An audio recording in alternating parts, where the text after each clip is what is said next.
Y ahora vamos con lo importante, vamos con las características del realismo. Sabéis que de este punto ya os aviso que básicamente vais a tener que saberlo todo, ¿vale? Que conocerlo todo. De todas maneras, cualquier duda que tengáis, tanto de esto como de cualquiera de los vídeos, ya sabéis que me podéis contactar por Classroom, por correo electrónico o directamente en clase, es más fácil, ¿vale? Pero bueno, que sepáis que tenéis todas esas opciones, ¿de acuerdo? Vamos a empezar con las características.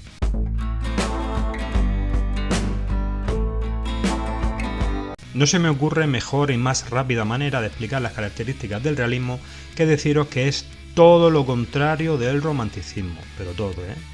Os recuerdo que todo movimiento suele ser una reacción contra lo anterior. Si tuviera que quedarme con una sola característica para articular todas las demás, sería el rechazo a la imaginación y al mundo, digamos, interior del creador. Es decir, todo el realismo se va a basar en una observación directa de la realidad. Realismo, observación de la realidad, lo pilláis, ¿no? Voy a poneros dos citas maravillosas que van a ilustrar muy bien esta idea. La primera del crítico Daniel Shaw. Aspira a crear un mundo ficticio total sacado de la observación directa de la realidad. La segunda del filósofo Renan. El mundo verdadero que nos revela la ciencia es muy superior al mundo fantástico creado por la imaginación. Las novelas realistas sintetizan la sociología, la estructura colectiva y la psicología, el retrato individual. Es decir, se centran en la personalidad de los protagonistas y su relación con la sociedad que los rodea.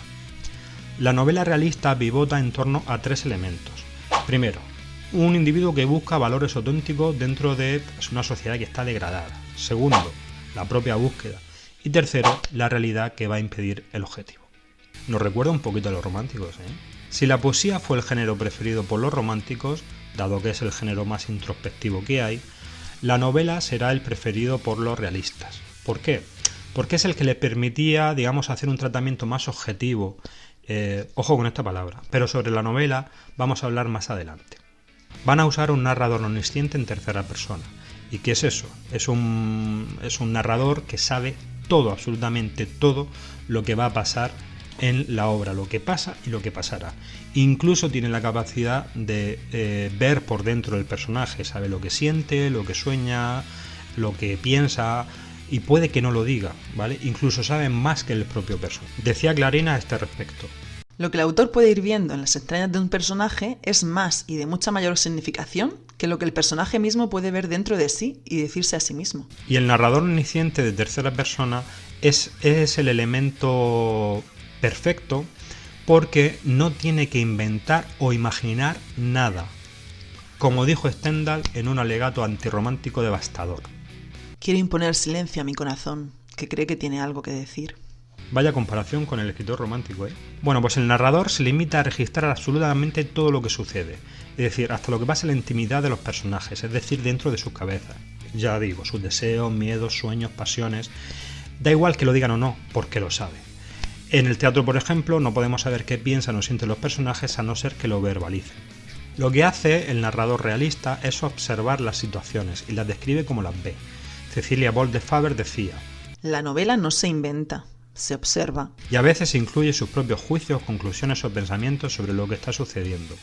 Pero en todo momento da la sensación de ser el espectador de una obra que nos va contando. Y en ningún caso lo vemos como el creador de la historia, solo como si fuera un emisor. El narrador, insisto, no debía estar en la obra, solo reproducirla. Se escoge el tiempo presente y lugares conocidos para focalizar las obras. Ya no hay evasión a tiempos y lugares remotos, sino que se toma la realidad cotidiana y cercana como marco de las historias que se van a contar. Balzac lo dijo claramente. Quiero expresar mi siglo. Sobre el espacio tenemos que hablar de los ambientes. No solo van a centrarse en lugares conocidos, incluso cuando crean mundos ficticios son identificables fácilmente, como la ciudad de la regenta, Vetusta, que todos los lectores sabían y sabemos que se trata de Oviedo. Y es que además los novelistas ponían su objetivo, es decir, su foco, en los ambientes más marginales de las ciudades. Es decir, aquellos que jamás habían sido llevados a la literatura, porque la literatura históricamente tenía que enseñar delectare docere, y lo que veíamos debía ser bueno para el lector, debía de poder aprender algo con la lectura. Bueno, pues esto viene a ser un argumento tópico bastante antiguo, y es para que lo entendáis como si le echas la culpa a los videojuegos o a las películas de acción de que haya gente que mate personas, porque como esas películas incitan a la violencia, pues significa que me están diciendo a mí que mate, y no es así, ¿de acuerdo? Nos vamos a encontrar con descripciones de barrios marginales, de fábricas inhumanas, de prostíbulos, de antros de mala muerte y de casas miserables. Los realistas justificaban esto diciendo que todos esos lugares formaban parte de la realidad y que ellos se limitaban a representarla.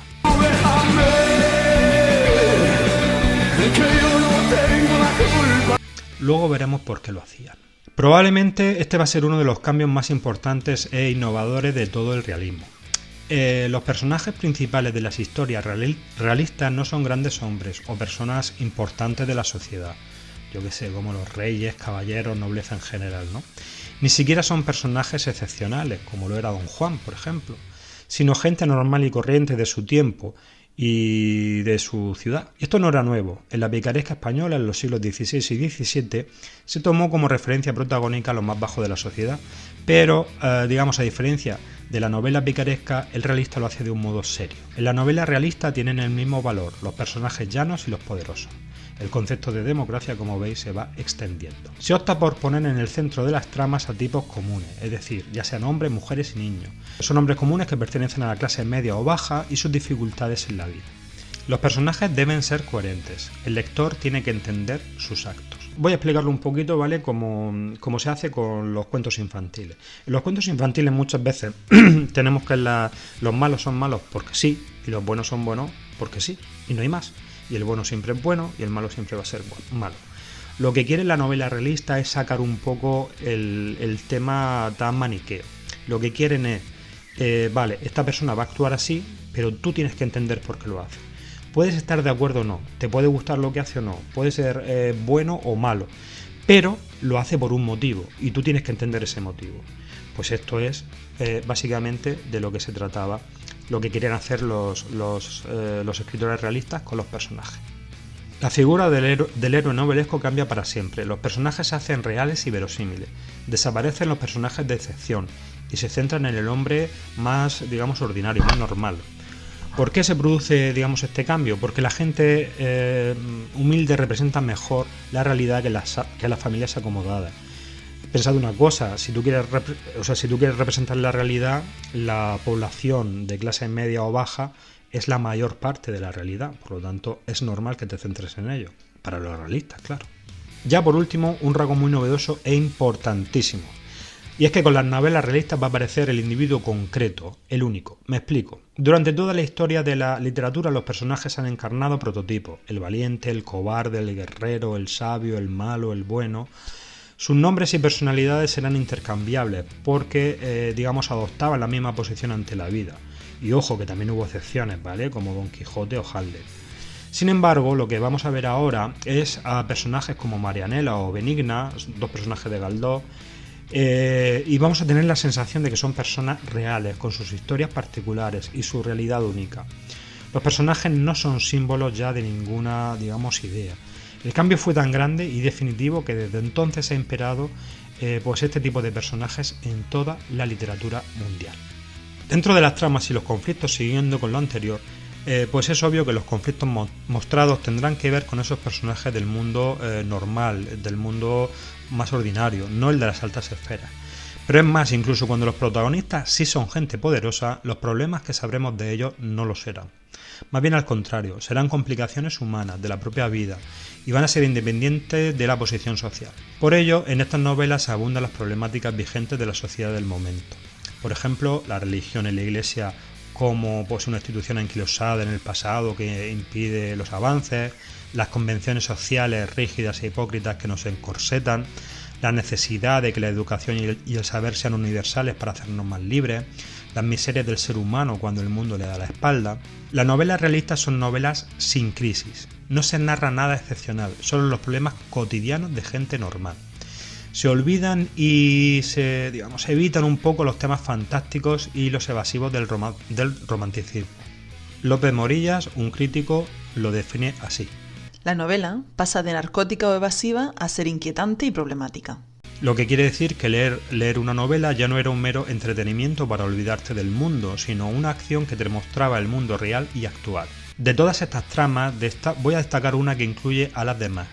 Dependiendo del medio en el que se crió un ser humano, será su futuro. ¿Recordáis el apartado filosófico a Darwin y a Taine? Pues todavía quedan rescoldos de la pirámide medieval. Si recordáis, en ella las personas no podían cambiar de estamento porque sus aptitudes compe propias, aquellas con las que habían nacido, no les permiten estar en otro sitio. Si nacían noble, pues eran nobles, y si no nacían noble, pues no eran nobles. Es decir, el noble nacía noble, ya tenía en sí nada más venir al mundo las cualidades que le permitirían estar en ese, estamento. Lo mismo sucedía con el pueblo llano. El hijo de un panadero, por fuerte y valiente que fuera, no accedería jamás a la nobleza, por más que lo mereciera. Ya os podéis imaginar lo que pasaba con las mujeres. Los realistas, con sus argumentos, querían rebatir, esta idea de una vez por todas. Decían que todos podemos serlo todo y lo único que nos diferencia es la raza, el medio y el momento. Visto con un ejemplo, si a un niño recién nacido de una pareja pobre lo llevamos a un castillo y lo educamos como un noble poderoso, terminará comportándose como un noble poderoso. Y a la inversa, si a un bebé príncipe lo llevamos al barrio más marginal de la ciudad, al final se va a comportar como un ratero. No son las personas quienes dominan su destino, sino las circunstancias de vida pues, que tienen que han tenido. Puede ser que esta idea nos parezca de cajón hoy día, pero por aquel entonces no lo era. Los hechos, las historias que se contaban debían ser verificables. Significa que tenían que tener verosimilitud. Es decir, el lector tenía que pensar que lo que se contaba pues era posible. Por eso se proscriben los temas históricos lejanos, porque el lector no podía asegurar que esas historias fueran ciertas. Si vemos el estilo realista, destaca por ser un estilo sobrio y con poca, imaginación. Las metáforas y símbolos románticos han quedado atrás y ahora solo importa la realidad tal cual es. Por ello, los libros realistas están llenos de descripciones minuciosas. El lector, al leerlos, tenía la sensación de conocer la calle, la casa, el ambiente o situación que se describía de tan exactos que eran. Si recordase a Taine, el filósofo decía de Balzac y su forma de novelar lo siguiente. Cuando se trata de retratar a una persona, primero describe la ciudad, luego la calle, luego la casa. Describe los cimientos, la fachada, la estructura y los materiales de la entrada, el matiz del césped, la herrumbre de los metales, las grietas de las ventanas. Anota la distribución de las habitaciones, la forma de la chimenea, la antigüedad de los tapices, la calidad y colocación de los muebles. Luego pasa revista a los vestidos. Llegado a la persona, muestra la forma de sus manos, la curva de su espina dorsal, el dibujo de su nariz, el tamaño de sus huesos, la longitud de su barbilla, el grosor de sus labios. Describe sus gestos, sus guiños, sus verrugas. Conoce sus orígenes, su educación, su historia, cuánta tierra y cuántos ingresos posee, en qué círculos se mueve, qué gente trata, cuánto gasta, qué come, la marca de sus vinos, quién dirige en su casa la cocina. En una palabra, la innumerable multitud de circunstancias ramificadas de la naturaleza y de la vida humana. Lo más reseñable del estilo realista es que pretendía ser plenamente objetivo y por eso se convierte en un estilo muy seco y directo, justo al contrario que lo romántico. Decía Stendhal que un momento antes de ponerse a escribir se leía una página del Código Civil para coger el tono. El Código Civil, por si no lo sabéis, puede ser el puñetero libro más aburrido y más seco de la historia de la humanidad. ¿Vale? De acuerdo, los realistas escribían sobre personas y problemas normales de la sociedad y representaban todo tipo de ambientes, de los más altos a los más bajos. ¿Pero por qué lo hacían? La respuesta es simple: delectare docere. Era, una manera de mostrar los problemas del mundo y de la sociedad para poder remediarlos. Los realistas y los naturalistas tenían un propósito común y algunas veces muy explícito y otras no tanto: transformar la sociedad. Podemos cambiar el mundo. Podemos cambiar el mundo. Podemos cambiar el mundo. Es decir, hacer que el ser humano se conozca más a sí mismo y convertir el mundo en un lugar mejor. Y eso hace que pongan su mirada en los más necesitados y en los problemas que necesitan y tienen solución relativamente. Conseguir una sociedad más tolerante, más abierta, más justa, mostrando las desigualdades y las convenciones que nos ahogan, especialmente a los más vulnerables, va a ser el fin último de los escritores realistas con sus obras. Mejor dicho, de casi todos los escritores. Luego veremos que en España tuvimos de todo. Y a modo de resumen, voy a dejar un pequeño cuadro para que veáis las diferencias entre el realismo y el romanticismo y comprobéis que sí, que en fin, que eran totalmente distintos y totalmente pues opuestos. ¿De acuerdo? Y ya seguimos otro día. Un abrazo.